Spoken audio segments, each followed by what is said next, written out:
जाति के आधार पर स्वर पढ़ लिए थे। किसके आधार पर पढ़े थे? तो कौन कौन पढ़े थे? सजातीय स्वर और पढ़ लिए थे ना। जाति के आधार पर स्वर कितने प्रकार पढ़े थे? 2 प्रकार के। कितने प्रकार के? स्वजातीय और स्वजातीय। और आज हम लोग पढ़ेंगे जीव के आधार पर। किसके आधार पर?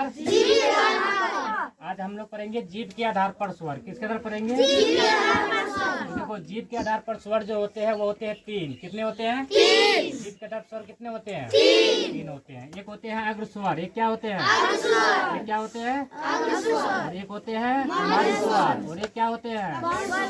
तो जीव के आधार पर स्वर कितने होते हैं? कौन कौन बताओ?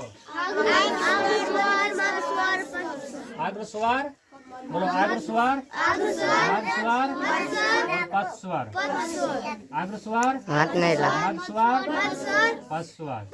तो जाति के आधार पर स्वर कितने होते हैं? याद रखना है ना? कोई दिक्कत? चलो, पाला है कि अग्र स्वर? पाला क्या है? देखो, अग्र स्वर क्या होता है? तो बोलेंगे ऐसा स्वर जो जीव के अग्र भागों से उच्चारित होती है उसे अग्र स्वर कहा जाता है। देखो, इसका मतलब क्या हुआ? जैसे हमारा जीव है ना, हमारा क्या है? तो देखो, जो हम जानते हैं कि स्वरों की संख्या जो होती है वो 13 होती है। कितनी होती है? 13 होती है ना।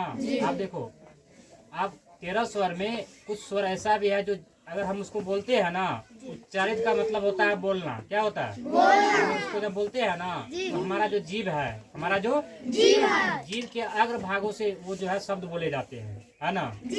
यानी जो हम शब्द बोलते हैं, जो भी ये स्वर है, जो स्वर बोलते हैं, ठीक है ना, जब हम इसको बोलते हैं तो जीव के अग्र भागों से जब हम इसको बोलते हैं, उच्चारित का मतलब होता है बोलना। क्या होता है?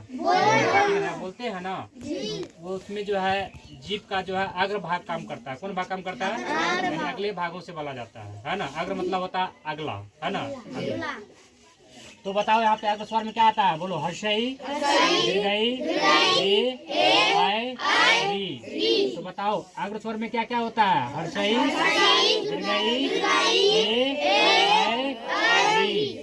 तो अग्र स्वर कौन कौन होते हैं बताओ? बोलो, बोलो, हर्षई, दीर्घई, तो अग्र स्वर कौन कौन होते हैं? फिर से बोलो।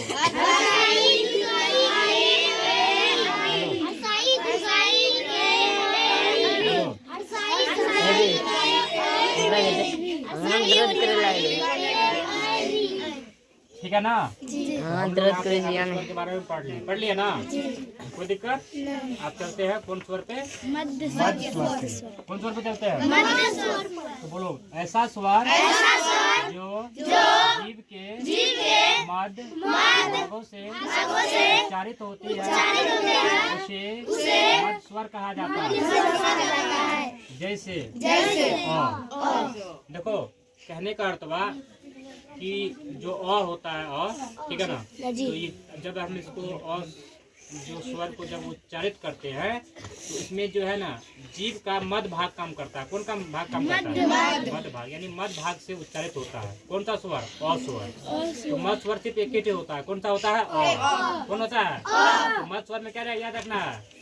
क्या याद रखना है? यानी मध्य स्वर कितना होता है? सिर्फ एक। कौन होता है? कोई दिक्कत? आगे चलते हैं। अगला है पद स्वर। अगला क्या है? चलो बोलो, ऐसा स्वर जो जीव के पिछले भागों से उच्चारित होती है उसे पद स्वर कहा जाता है। इसका मतलब क्या हुआ कि कुछ स्वर ऐसे भी है, ठीक है, कुछ स्वर ऐसे भी है जब उसका हम उच्चारित करते हैं, यानी उनको बोलते हैं, है ना, जब उनका उच्चारित करते हैं, ठीक है ना, तब जो है वहाँ पे जो है जीव के पिछले भागों से उच्चारित होते हैं। कौन भागों से? पिछले भागों से, है ना।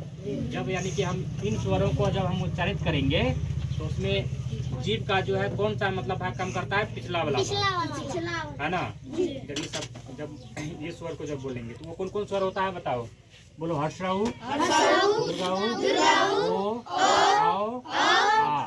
तो बताओ पद स्वर में क्या क्या आ जाएगा बताओ? हर्षऊ,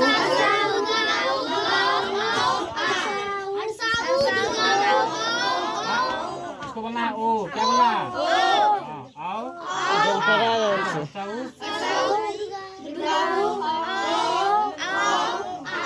क्या होगा? हम बोलते हैं हर्षाऊ, ओ,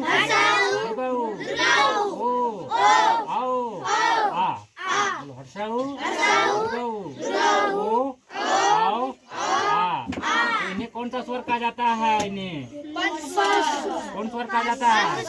पद स्वर कहा जाता है। कौन स्वर कहा जाता है? चलो बताओ, तो अग्र स्वर में क्या क्या आएगा? मतलब आप बताओ फिर से। अग्र स्वर में हर्षाई, ये,